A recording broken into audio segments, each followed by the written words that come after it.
하나님의 말씀 사도행전 26장 24절부터 32절까지입니다.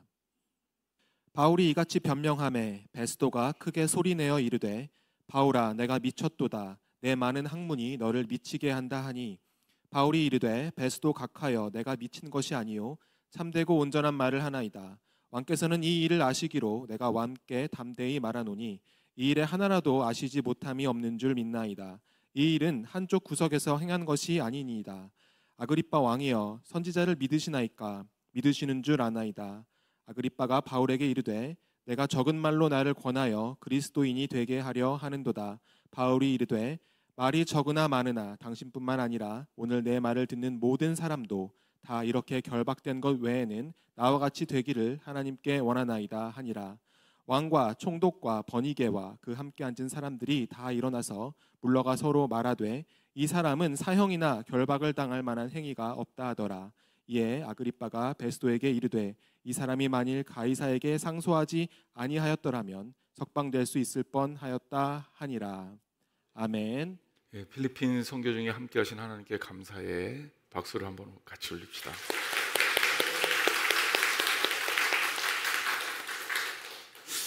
장로님들 부부와 저희 부부가 이렇게 필리핀 선교지 여행을 다녀왔는데요. 참 여러 가지로 뜨거운 여행이었습니다.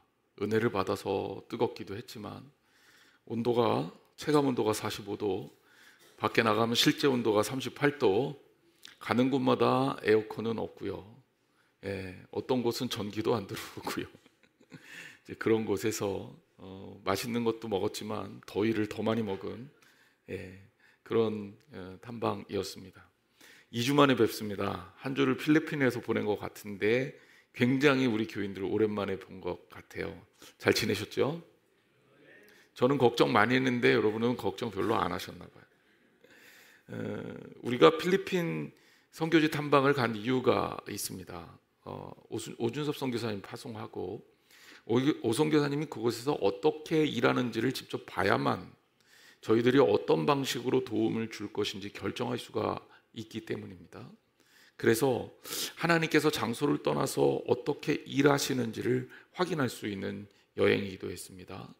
두 번째는 우리 교회가 앞으로 미래적 비전을 어떻게 선교지와 함께 세워나갈까를 고민하는 시간이었습니다. 몇 가지 아주 좋은 아이디어들이 많이 떠올랐는데요. 저희의 도움이 실제적으로 필요한 교회도 있었고요. 반면에 우리가 또 그들과 교류하며 얻어야 할 은혜가 있었습니다. 장로님들과 여러 가지 의견을 나눴고 장기적으로 목회에 반영하여 차근차근 진행해 보려고 합니다. 특히 우리 교육부는 선교지 여행을 좀 단기 선교로 갈 수도 있고요. 또 더 어린 우리 초등학생들이나 이런 경우는 필리핀이 영어권 국가이기 때문에 이제 어학연수를 갈 수도 있고요. 그래서 이런 프로그램들을 개발해 나가서 폭넓게 필리핀 현지와 교류하는 그런 시간을 가지려고 합니다. 세 번째는 저는 이 얘기를 오늘 말씀 가운데 여러분들과 함께 나누고 싶은데요. 우리 교회의 오늘과 미래에 대한 도전을 얻고 오는 기회가 됐습니다. 사실 우리가 선교 간다고 하면 많이 무엇을 주고 올까를 고민하잖아요. 그래서 저희들도 이것저것 조금씩 쌓아갔는데요. 사실 우리가 주고 올 게 많은 게 아니라 얻고 올 게 훨씬 더 많았습니다. 열악한 시련 상황 속에서도 열정적으로 뜨겁게 예배를 드리고 하나님 앞에서 행복해하며 예배에 집중하는 아이들 모습 속에서 저는 그런 생각을 했어요. 우리 교회 학교 아이들도 저런 얼굴이었으면 좋겠다. 우리 교회 학교 아이들도 저런 모습으로 하나님께 예배를 드렸으면 좋겠다. 우리 성도들도 저렇게 뜨겁게 하나님 앞에 예배를 드렸으면 좋겠다는 생각을 했습니다. 그래서 이런 일들을 같이 교류하며 배우기 위해서라도 우리가 적극적으로 필리핀 선교지를 다녀오고 탐방하고 또 여러 가지로 교류할 생각입니다. 같이 기도하며 하나님 나라를 꿈꾸는 저희들이 되기를 주님의 이름으로 축원합니다. 이제 막 첫 발을 내디뎠어요. 우리 교회 역사상 처음으로 파송 선교사를 세웠고 그리고 그것을 통해서 이렇게 필리핀 선교지에 집중적으로 선교할 수 있는 저희 교회에 지원하는 교회가 생겼고 우리 성도들이 이제 앞으로 적극적으로 이제 선교지와 교류하며 꿈을 키워나가야 할 그런 생각을 가져야 할 것입니다. 자, 오늘 본문은 유대인의 왕이었던 헤롯 아그리파 왕에게 전도하는 바울의 이 법정에서의 전도 내용입니다. 바울은요, 사내들인 공의에 의해서도 재판을 받았고요. 그리고 당시의 총독인 벨릭스에게도 재판을 받았고, 그리고 그걸로도 해결이 안 돼서 지금 바뀐 총독인 베스도에게 재판을 받고 있었습니다. 그리고 그 재판의 잠정적 결론이 뭐였냐? 바울은 나는 로마 시민이니 로마에 가서 황제 가이사에게 재판을 받겠다라고 이야기를 했고, 베스도는 그것을 어느 정도 받아들인 상태입니다. 그래서 바울은 이제 로마로 가게 될 상황이에요. 물론 바울이 로마로 가게 되길 원했던 것은 죄수의 신분은 아니었겠지만 어쩔 수 없이 죄수의 신분으로 로마로 가야 될 그런 상황입니다. 자, 우리는 여기에서 이런 질문을 할 수 있어요. 바울은 왜 로마에 가서 황제 앞에서 재판을 받기를 원했을까? 내용은 안 나오나 우리는 상황에 따라 합리적 추론을 할 수 있는데요. 또 많은 학자들이 이에 대해서 동의하고 있죠. 바울이 로마 황제 앞에서 복음을 전하기를 원했었다는 것이죠. 또 하나는 바로 그렇게 함으로 지금 막 선교되고 있는 이 교회들이 로마에 의해서 어느 정도 인정되기를 바랐던 마음이 있었던 것 같습니다. 바로 그래서 바울은 복음에 마음이 뜨거워져서 그래서 복음을 전하려고 로마로 가기를 원했던 것입니다. 자, 그런데 이때 특별한 상황이 벌어져요. 이건 뭐냐면 로마의 총독이 새로 부임했잖아요. 벨릭스에서 베스도로 바뀌었으니 이 베스도를 만나기 위해서 당시 팔레스틴 지역을 다스리던 헤롯 아그리파 2세가 이 베스도 총독을 만나러 온 겁니다. 제가 그런 얘기 했잖아요. 로마의 실제적인 정치적 실력가인 로마 총독과 그리고 형식적이긴 하지만 로마에 의해서 이스라엘 민족의 왕으로 세워진 이 헤롯 일가, 여기에는 이 굉장히 묘한 정치적 기류가 있는 겁니다. 자, 헤롯 아그리파 2세가 그의 여동생 버니게와 베스도 총독을 방문합니다. 이때 바울을 처리하는 것을 고심하던 베스도가 헤롯 아그리파 2세에게 도움을 요청합니다. 이게 이런 상황이 됐는데 어떻게 하면 좋겠냐, 이렇게 조언을 구해요. 그랬더니 아그리파 왕이 바울을 만나기를 원하죠. 그래서 아그리파 왕과 바울의 만남이 성사됩니다. 바울은 그동안 자기의 삶을 통해 일어난 일들을 아그리파 왕에게 설명합니다. 이렇게 설명하는 내용을 우리가 성경에 볼 수 있는데 그 일부를 좀 보도록 하죠. 22절, 26장 22절과 23절입니다. 같이 한번 읽어보겠습니다. 시작. 하나님의 도우심을 받아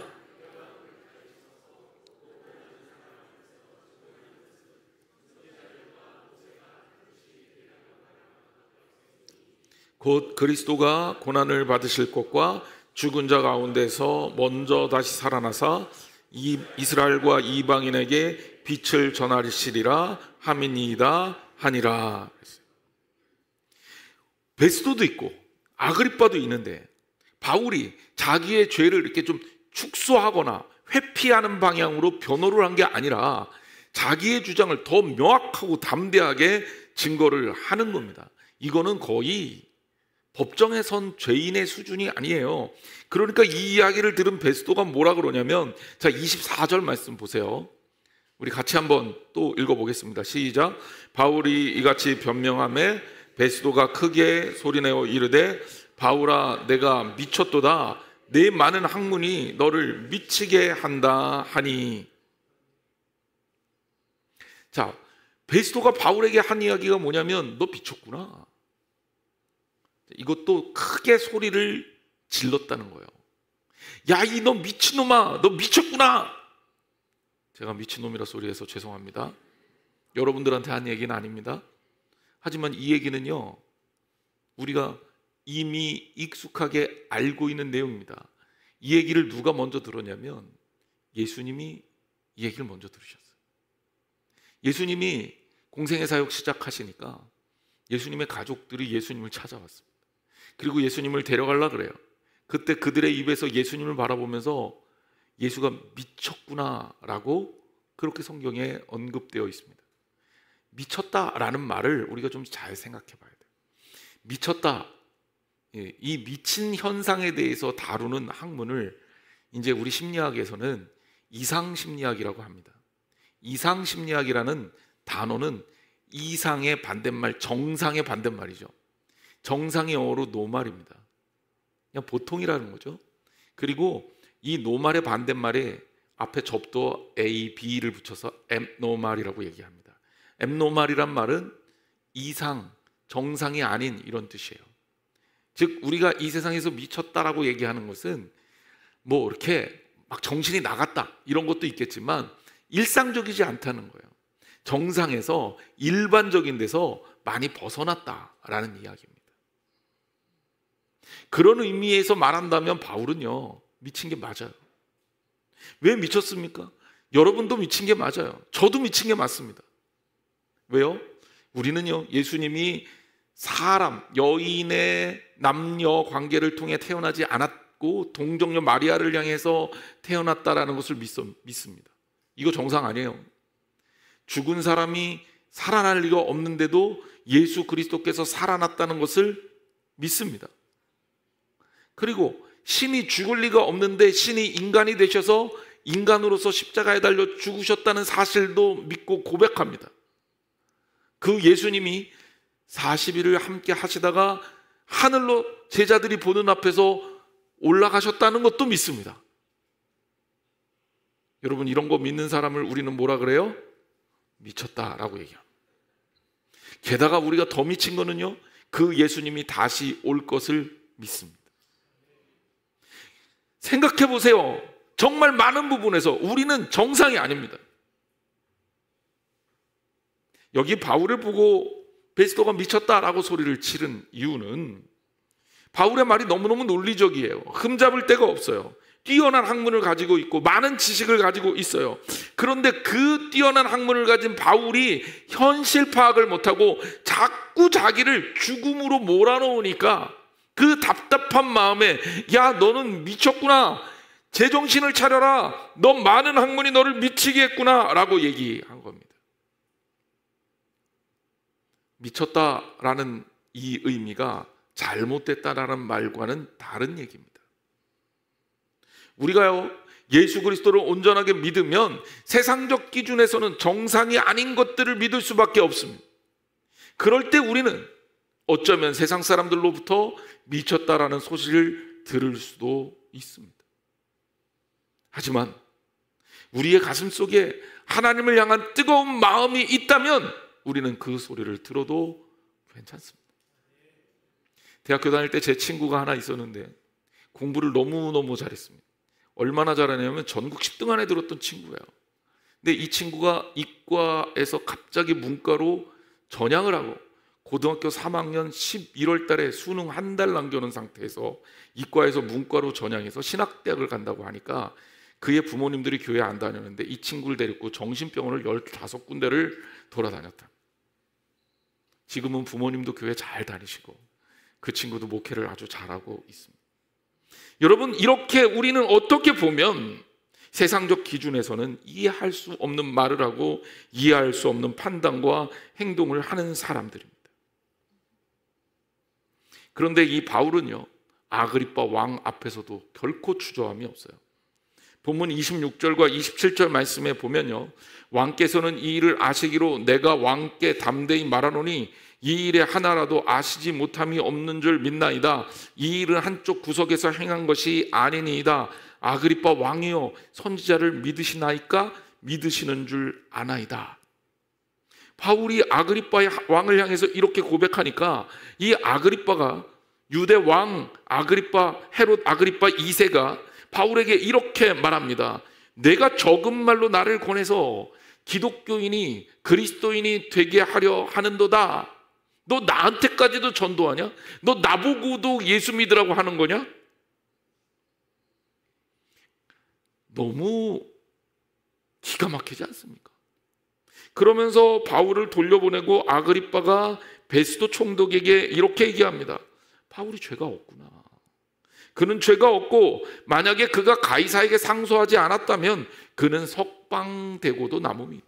충분히 석방되었을 수 있었을 거야. 저는 바울의 모습을 보면서 이 땅에서 우리가 하는 선교가 어떤 것이어야 되는지를 우리 교인들과 나누고 싶었습니다. 그래서 오늘 말씀을 좀 나누기를 원합니다. 먼저 하나님의 선교는 때와 장소를 가리지 않는다는 거예요. 바울은요, 총독 벨릭스 앞에서, 그리고 베스도 앞에서도, 그리고 유대인의 최고 권력기관인 사내들인 공의회 앞에서도, 그리고 유대왕 헤롯 아그리파 2세 앞에서도 당당하게 하나님 말씀을 전합니다. 이번에 우리 장로님들과 함께 필리핀에 가서 우리가 총 4군데 교회를 둘러보고, 그리고 그 4군데 교회 중 열방선교교회의 지교회인 지교회 2군데를 둘러보며 그들과 함께 예배를 드렸습니다. 사진을 보면서 제가 좀 설명을 드릴게요. 이 교회는요, 이제 오준섭 선교사님이 처음으로 이제 담임 목회를 하시게 되는 이 하나님의 은혜 아래 교회라는 그런 교회입니다. 이 교회요, 물도 없고요, 물도 안 나와요. 전기도 안 들어옵니다. 열악한 환경 속에 있는 교회입니다. 처음 방문했던 이 교회에서 깜짝 놀랐어요. 아까 제가 얘기했잖아요. 어마어마하게 더웠다고. 그 무더위 속에서 저 아이들이요, 하나님을 향해서 뜨겁게 찬양하고 기도하고 예배하는 모습을 보았습니다. 두 번째 방문한 곳은요, 리틀 핸즈 선교원입니다. 여기에 선교원이 세워지기 이전에 그냥 노는 청년들과 그냥 방치된 아이들이 있었어요. 여기에 선교원이 세워지고 이렇게 예수 그리스도의 이름으로 모이고 있습니다. 오성교사님 우리 교회 오기 이전부터 이 선교원과는 관계를 가지고 돕고 있었던 선교원입니다. 지금은 틀이 잘 잡혀서 너무너무 예배를 잘 드리고 있었습니다.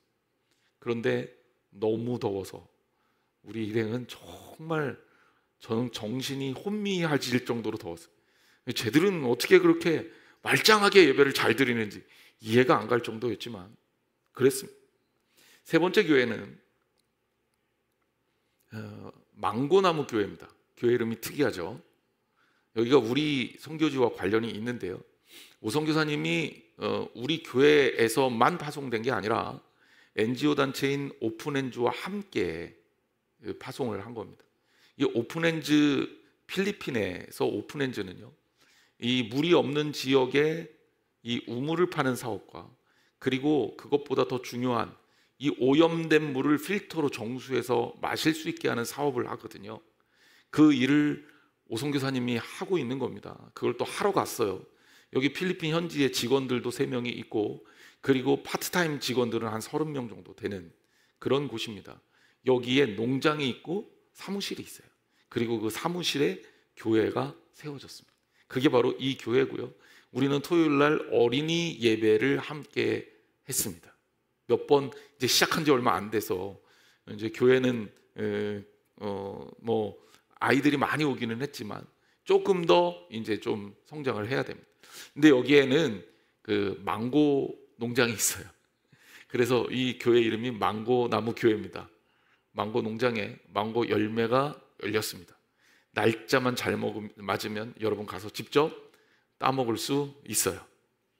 별로 안 좋아하시는군요. 망고 되게 맛있는데.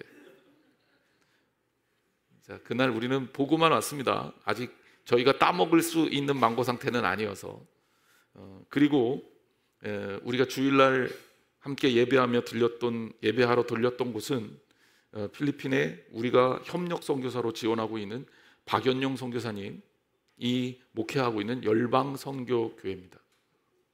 어마어마하게 큽니다. 얼만큼 크냐? 안에 내부를 보면요. 이날 저희가 예배를 드리면서 저희 어린이 주일이라 그래서 봉지를 미리 연락해서 500개를 만들어 갔어요. 500개 만들었는데 나눠주다 다 못 나눠줬습니다.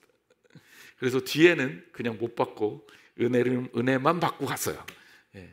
그리고 이날 우리가 이곳에서 예배를 드리면서 저는 설교를 했고 정말 함께 뜨거운 예배를 드렸고요. 이 교회는 좀 특별한 사연이 있습니다. 저하고는 또 특별한 관련이 있고요. 열방성교교회는 원래 큰 교회가 아닙니다. 15년 전에 이곳에 정부에서 수용한 빈민촌이 있었습니다. 이 빈민촌에 약 5만 명의 빈민들을 강제 이주를 시켰고요. 마을에는 아무것도 없고 그냥 방만, 쪽방식으로 연결한 방만 쭉 다 있었어요. 거기 마을에 간에 조그맣게 박연용 선교사가 교회를 세우겠다고 들어갔던 개척지였습니다.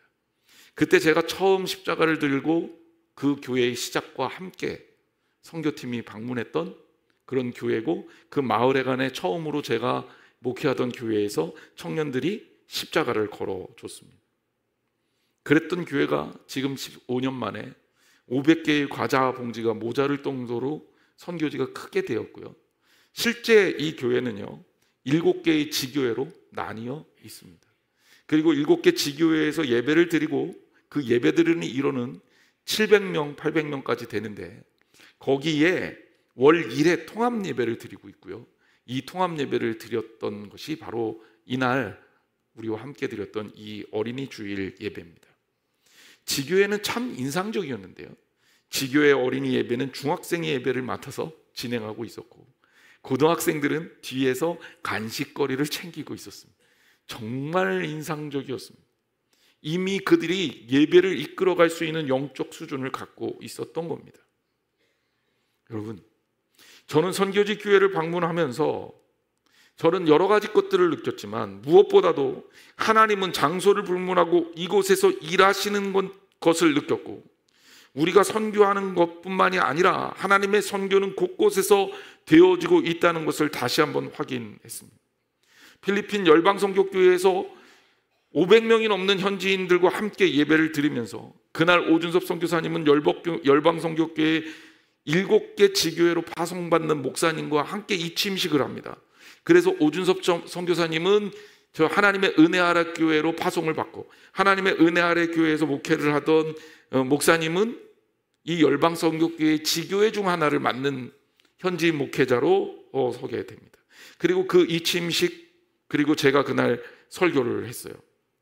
영어로 설교를 하고 필리핀 현지 언어인 따갈로그로 통역을 했기 때문에 사실 우리 일행은 예배의 메시지를 아마도 많이 이해하지는 못하셨을 것 같습니다. 그런데 예배 이후에 모여서 우리가 나눌 때는 뜨거운 하나님의 역사를 경험했다는 고백이 나왔습니다. 찬양과 예배 가운데 역사하시는 하나님의 능력을 보고 우리가 함께 한 것입니다. 성도 여러분, 하나님의 선교는요 때와 장소를 가리지 않습니다. 그런데 우리가 하나님의 일을 하면서 때와 장소를 가리는 경우가 있다면 이것은 어떻게 된 일입니까? 하나님은 우리를 도구로 역사하십니다. 칼을 들어서 무엇인가를 자를 때 칼이 잘 들고 안 들고는 쓰는 이의 판단이에요. 칼이, 그 도구가 된다 안 된다 판단할 일이 없는 거죠. 하나님의 일하심을 믿고 오늘 이 자리에서도 성령의 역사하심을 경험하고 이에 따라 일어나는 성령의 역사를 함께 체험하시기를 주님의 이름으로 축원합니다. 두 번째 제가 느낀 것은 선교가 일방통행이 아니라는 사실입니다. 복음을 전달받는 사람이 복음을 전하는 사람이 될 수 있습니다. 내가 선교하는 사람이기 때문에 일방적으로 누구에게 복음을 지속적으로 전달해야 하는 사람이라고 착각하지 마십시오. 내가 아무것도 받지 못하면 나도 아무것도 줄 수가 없습니다. 영적 소통이 제대로 이루어지지 않으면 우리는 그 안에서 기쁨을 누리지 못합니다. 게다가 선교하는 것을 통해서 우리는 하나님 앞에서 위로와 안위를 받을 수 있습니다. 로마 교회를 향해서 편지를 썼던 바울의 이야기입니다. 로마서 1장 11절부터 12절 말씀을 함께 읽어보겠습니다. 시작.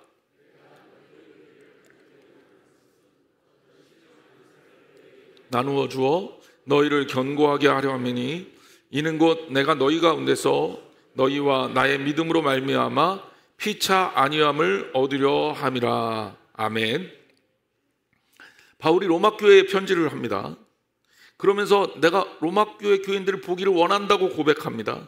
근데 내가 너희를 보기를 원하는 것에 대한 목적을 이렇게 얘기합니다. 신령한 은사를 너희에게 나누어 주어서 너희를 견고하게 하기 위함이다. 그리고 그것뿐만이 아닌 거죠. 나와 너희 가운데서 너희와 나의 믿음으로 말미암아 어떻게 한다? 피차 안위함을 얻으려 함이라. 선교라고 하는 것은 선교 받는 사람에게도 너무나도 귀한 경험이자 행복이지만 선교하는 이에게 또한 하나님께서 주시는 은혜가 분명히 있다는 사실입니다. 선교지에 가서 예배를 드린 후 우리 장로님 부부들과 함께 나누는 시간을 잠깐 가졌습니다. 그때 가장 많이 나왔던 이야기가 뭐냐면 우리는 뭔가 선교지에 온다니 주어야 되는 줄로 알고 왔는데 더 큰 것을 받고 돌아갑니다 라는 고백이었습니다. 그러나 생각해 보십시오. 선교지가 필리핀만 있습니까? 선교사로 보낸 이들만 선교사입니까? 아닙니다. 우리들은 어쩌면 매일 더 혹독하고 힘든 선교지에서 살고 있습니다. 제가요, 일정이 좀 빡빡했습니다. 지난 화요일 늦은 저녁에 귀국하고 그날 늦잠 잤죠. 늦게 잤죠. 그리고 수요일 날 우리 교회에서 수요 예배가 있었기 때문에 예배 준비를 하고 또 수요 예배를 드리고 목요일 날에는요, 학교에 가서 학생들을 가르쳤습니다. 그러니 이제 이게 일정이 이렇게 계속 겹치면 이제 피로가 이제 쏟아지는 거예요. 근데 그 피로가 목요일 날 이제 완전히 그냥 몰려왔습니다. 가뜩이나 피곤하고 저도 힘들고 목도 아프고. 그런데 이 대학교 1학년 학생들이 제 수업을 듣습니다. 한 반에 50명씩 4클래스를 가르치니까 한 200명 정도, 마지막 클래스는 좀 애들이 적으니까 180명도의 학생을 가르치는데, 대학교 1학년들 처음에 입학할 땐 순수해서 말도 잘 듣고요, 수업도 잘하는데 이제 축제 지나고 5월 달쯤 되면 애들이 좀 빠져요. 좀 풀려요. 그래서 이 수업 듣는 태도가 정말 가관이 아닙니다. 자는 녀석들도 있고요, 딴짓하는 친구들도 있고, 핸드폰 보는 친구들도 있고, 막 그러니까 날씨는 덥죠. 저는 피곤하죠. 근데 또 그날따라 강의하는데 왜 이렇게 힘든지, 이게 마음이 이렇게 막 끌어오르는 거예요. 간신히 참았어요. 왜냐하면 나도 대학교 1학년 때는 진짜 가관이었거든요. 선교지에서 받았던 은혜가 너무나도 컸는데 이 녀석들 때문에 내 마음에 불평이 생기고 받은 은혜가 다 까먹는 것 같아서 짜증이 막 올라오는 거예요. 그럴 수 있잖아요. 나는 이 마음을 잘 간직하고 가서 주일날 가서 우리 교인들하고 나눠야 되는데 이 녀석들 때문에 이 받은 은혜 다 까먹게 생긴 거예요. 그래서 정말 그것에도 짜증이 더 났는데, 이제 제가 3번째 클래스를 2시에서 4시 사이에 가르칩니다. 그런데 이 수업이 끝나고 한 학생이 제게 찾아왔어요. 이 학생이 저한테, 교수님, 제가 교수님께 드리고 싶은 얘기가 있어서 찾아왔습니다. 제가 바짝 긴장했을 거 아닙니까? 학생들이 교수를 찾아왔다 이러면 벌써 뭔가 있는 거예요. 뭐가 불만이 있거나. 근데 저는 의외의 얘기를 들었습니다. 왜냐하면 보통 이런 얘기는 이제 학기 말에 듣는 얘기인데 중간에 이런 얘기를 하니까요. 이 학생이 자기한테 이 수업이 너무나도 귀하다. 교수님 강의를 통해서 내가 힘을 얻는다. 내 인생에 너무 중요한 전환점이 된 것 같다라는 얘기를 하는 겁니다. 자기는 아직도 교회에는 나가지 않는답니다. 하지만 자기 마음 가운데 하나님의 말씀이 자리 잡게 되었대요. 그 말씀이 무엇인지도 이야기하더라고요. 완벽하게 기억은 못하니까 내용만 얘기합니다. 시편인데요, 사망의 음침한 이렇게 얘기하더라고요. 그래서 시편 23편 4절 말씀이야, 이 말씀이지. 내가 사망의 음침한 골짜기로 다닐지라도 해를 두려워하지 않을 것은 주께서 나와 함께 하심이라. 주의 지팡이와 막대기가 나를 안위하시나이다. 이 말씀 맞니? 그랬더니 맞대요. 그 말씀이 자기 안에 들어와서 자기는 그 말씀으로 인해서 살게 됐다라고 얘기를 합니다. 그러면서 이런 얘기를 해요. 제가 이 수업을, 교수님, 이 친구가 군대까지 갔다 온 친구라 나이가 좀 있어요. 지난 학기에 수업을 듣고 이번 학기에도 연속해서 수업을 듣는데 이 수업을 통해서 자기는 기독교적 세계관을 갖게 됐다. 제가 그 친구한테 이런 얘기했어요. 너는 이미 하나님께서 부르신 크리스찬이 되었으니 기회만 된다면 앞으로 본격적으로 교회에 출석하고 신앙생활을 하도록 하라고. 그랬더니 알겠다고, 감사하다고 하면서 돌아갔습니다. 제가요, 쉬는 시간에 그 친구 만나고 나서 짜증이 확 가라앉았어요. 야, 피곤함이 사라지는 느낌이 듭니다. 얼마나 감사합니까? 제가 깨달은 건 뭐냐면 선교지에서도 은혜가 있지만 오지가 아니라도 다른 나라가 아니라도 우리의 삶 속에서 우리가 살아가는 곳에서 우리가 선교하며 여기에서도 피차 아니함을 느낄 수가 있고, 아, 내가 이 자리에 있는 이유, 내가 살아가는 이유, 내가 이 자리에 하나님의 뜻을 전하는 이유가 있겠구나라고 이제 아이들이 사랑스러워 보이기를 시작했어요. 그래서 자더라도 그 다음 수업 시간에는 아이들을 너그러운 마음으로 제가 사랑이 뿜뿜뿜뿜 나오면서 얘들아 일어나서 수업 하자, 이렇게 달래가면서 수업을 했어요. 선교란요, 우리가 가진 것을 일방적으로 쏟아붓는 것, 그것으로 끝나는 게 아닙니다. 하나님이 주시는 풍성한 은혜를 서로 나누는 것이 선교입니다. 사랑하는 성도 여러분, 여러분 그 선교의 기쁨을 누리시는 하나님의 선교자가 되시기를 주님의 이름으로 축원합니다. 세 번째, 선교는요, 사람을 세우는 일입니다. 선교의 핵심은 하나님 나라를 이루는 것이고, 하나님 나라는 하나님의 다스림을 받는 성도들이 이루는 아름다운 공동체를 말합니다. 선교는 그렇기 때문에 사람을 세우는 것이다 라고 이야기할 수 있어요. 바울은요, 아그리빠 왕 앞에서 자신의 삶을 되돌아보며 이렇게 말합니다. 16절에서 18절 말씀입니다. 일어나 너의 발로 서라. 내가 내게 나타난 것을 곧 내가 나를 본 일과 장차 내가 내게 나타날 일에 너로 종과 증인을 삼으려 함이니 이스라엘과 이방인들에게서 내가 너를 구원하여 그들에게 보내어 그 눈을 뜨게 하여 어둠에서 빛으로 사탄의 권세에서 하나님께로 돌아오게 하고 죄사함과 나를 믿어 거룩하게 된 무리 가운데서 기업을 얻게 하리라 하더이다.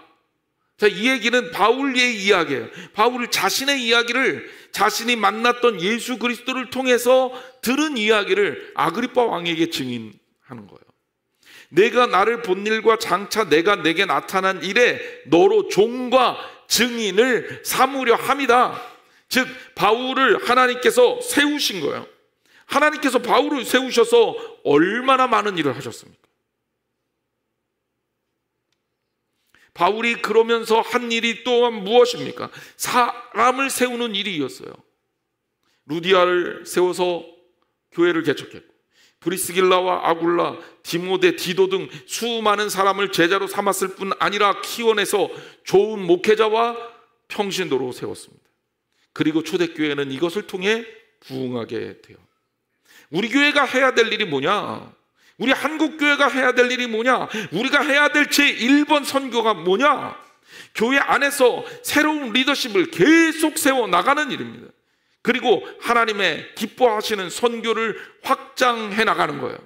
근데 이 모든 일이 사람에 따라 확장됩니다. 아무리 좋은 목회 계획이 있어도요, 그것을 실천할 수 있는 사람이 세워지지 않으면 그 일을 감당할 수 없습니다. 우리가 해야 할 가장 중요한 일은 하나님 나라를 위해서 우리의 삶 속에서 선교사로 살아갈 사람들을 세우는 일이며, 그것들을 다른 나라의 선교사로 일하시는 분들로 세워나가는 것도 중요하고 지원하는 것도 중요하지만, 우선적으로 우리들이 먼저 하나님 말씀 앞에서, 하나님의 은혜 아래서 바로 그런 한 사람 한 사람이 선교사로 세워지는 것이 무척 중요하다는 것을 기억하시기를 바랍니다. 결론적으로 말씀을 드립니다. 아그리빠 왕 앞에서 바울은 가장 위태로운 순간에 가장 용감하게 맞섭니다. 그것은 그가 이미 모든 것이 하나님의 손에 있음을 확신하고 있기 때문입니다. 이 상황을 저는 이렇게 정의하고 싶어요. 가장 불확실한 상황에 가장 불확실한 삶을 살면서 가장 확실성을 붙들고 있었기 때문에 가능한 것이다. 불확실한 것은 그의 재판과 그의 미래겠죠. 그의 생명에 대한 걱정이겠죠. 확실한 건 뭡니까? 예수 그리스도예요. 여러분, 바울이 가장 큰 확실성을 갖고 있었어요. 예수 그리스도만큼 변수가 없는 분은 없습니다. 왜? 우리 주님은 우리와 함께 하시고 변함없이 우리를 도우시고 우리를 지키시고 우리와 동행하시고 우리의 모든 문제를 해결해 줄 이이시기 때문입니다. 여러분, 주님을 붙드시기를 바랍니다. 그러면 어느 상황에서나 어디에서나 흔들림 없는 사람으로 설 수 있습니다. 이 땅에 있는 선교사 중에서 여러분은 어떤 분을 가장 존경합니까? 선교사 하면 많은 사람들이 떠오를 겁니다. 윌리엄 캐리 같은 선교사도 있고, 나이팅게일, 슈바 있죠? 다 선교사로 일했던 분들입니다. 저는요, 우리나라에 들어온 아펜셀러 선교사나 언더우드 선교사도 무척 존경하지만 제가 가장 존경하는 마음속의 선교사는 사실은 선교사라는 이름을 가지지 않은 사람입니다. 마틴 루터 킹. 마틴 루터 킹은 바울과 같은 확신을 가지고 새로운 삶에 대한 비전을 꿈꾼 사람입니다. 차별과 억압으로 하나님의 뜻과 먼 삶을 살았던 그 미국 땅을 통째로 바꿔놓은 꿈을 꾸었던 그의 연설을 생각해 보면 그가 얼마나 위대한 일을 했는지를 알 수 있어요. 마틴 루터 킹이 나라를 통째로 바꿨잖아요. 백인들은, 흑인들은 영혼이 없다고 생각했습니다.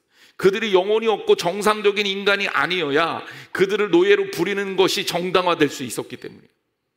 그런 차별 속에서 마틴 루터 킹은 흑인들과 백인들이 함께 누리는 그 나라를 꿈꿉니다. 여러분, 마틴 루터 킹이 꿈꾸는 나라는요, 흑인들이 반란을 일으키고 나라를 뒤집어서 백인들을 종으로 부리는 그런 나라가 아니에요. 마틴 루터 킹은 그의 자녀들이 함께 백인들과 노래하고 공부하며 지내는 꿈을 꾼 거예요. 그의 연설을 제가 부분적으로 인용을 해보겠습니다. 어제와 오늘 우리가 고난을 맞이할지라도 나는 꿈이 있습니다. 나에게는 꿈이 있습니다. 나에게는 꿈이 있습니다. 언젠가 이 나라가 모든 인간은 평등하게 태어났던 것을 자명한 진실로 받아들이고 이 진정한 의미를 신조로 살아가는 날이 솟아오리라는 꿈입니다. 그리고 제가 제일 좋아하는 문구는 이것입니다. 이 믿음으로 우리는 절망의 산을 깎아 희망의 돌을 만들어낼 수 있습니다. 그가 한 연설은 내 마음에 두고 있는 최고의 연설입니다. 가장 척박한 곳에서 하나님 나라의 꿈의 실현을 위해서 최선을 다했던 그의 꿈 말입니다. 저는요, 필리핀이 경제적으로 우리나라보다 못 살게 됐죠. 그렇다고 해서 거기 사는 이들이 비록 가난한 삶을 살지라도 우리보다 못하다는 생각은 절대 하지 않습니다. 신앙적으로도 마찬가지입니다. 우리는 더 좋은 환경에서 예배할 수 있어요. 더 좋은 시설에서 예배할 수 있습니다. 예배에 필요한 각종 모든 것들을 부족함 없이 제공받을 수 있습니다. 하지만 그들이 드리는 예배가 우리보다 결코 못하지 않습니다. 물론 그들의 환경이 좋지 않아서 무더위에 시달리고 그들이 때로는 전기가 들어오지 않아서 불도 없이 예배를 드려야 하는 그런 상황일지라도, 그리고 현지인 목회자들이 공부가 좀 부족해서 아직 학문적으로 좀 모자란 점이 있을지라도, 깊이 성경을 들여다보는 일이 좀 부족할지 몰라도 그들은 우리보다 더욱더 뜨겁고 성령 충만한 예배를 드리고 있었고, 예배를 드리는 그들의 얼굴과 표정에는 행복과 기쁨이 넘쳤습니다. 필리핀 선교제를 다녀오면서 저는 그곳에서 일하시는 하나님을 보고 왔습니다. 너무 당연합니다. 하나님은 어디에서나 무엇을 하든지 우리와 함께 하시기 때문입니다.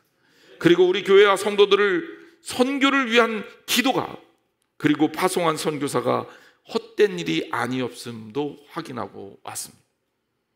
사랑하는 성도 여러분, 저는 이 시점에서 다시 한번 우리 교회와 우리 교회를 향한 하나님의 역사하심에 대한 꿈을 꿉니다. 이제 나에게는 꿈이 있습니다. I have a dream. 우리 성도들이, 우리 아이들이 하나님을 만나 너무나도 행복해 함께 춤을 추며 예배할 그날을 꿈을 꿉니다. 마음이 뜨거워져서 세상 아닌 하나님 나라를 온전히 추구할 그날에 대한 꿈을 꿉니다. I have a dream. 이 교회를 통해 바울과 같은 인물들이 배출되어 하나님 나라를 위해 쓰임받아 바울처럼 세상 누구도 두려워하지 않으며 하나님의 뜻을 담대히 전하는 성도들이 되는 꿈을 꿉니다. 그리고 이곳에 옥토에 뿌려진 씨앗이 정말 아름다운 열매로 결실하게 되는 꿈을 꿉니다. 그리고 그 결과로 형식에 치우쳐 자칫 본질을 놓쳐버릴 위기에 있는 한국 기독교와 교회가 새롭게 하나님 앞에서 새로운 부흥의 역사를 이루는 꿈을 꿉니다. 그 일에 우리 교회가 하나님의 손에 붙들려 쓰임받는 꿈을 꿉니다. 사랑하는 성도 여러분, 우리 한 사람 한 사람이 주님의 사랑하는 성도로, 선교사로 이곳에 뿌려지고 세워지기를 주님의 이름으로 축복합니다. 기도하겠습니다.